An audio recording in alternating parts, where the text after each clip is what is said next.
вот такую красавицу нашла. Сегодня сильный ветер, видимо, ее сильно ударило. Крыло, есть рана на крыле. Сейчас вот домой идем. Хорошо рядом, недалеко от дома. Да, жертва сильного ветра.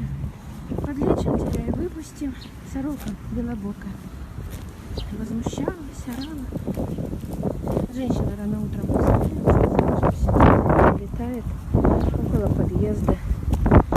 Кошки сцапали бы это. Ничего, вышли с утра пораньше. Девочку забрали.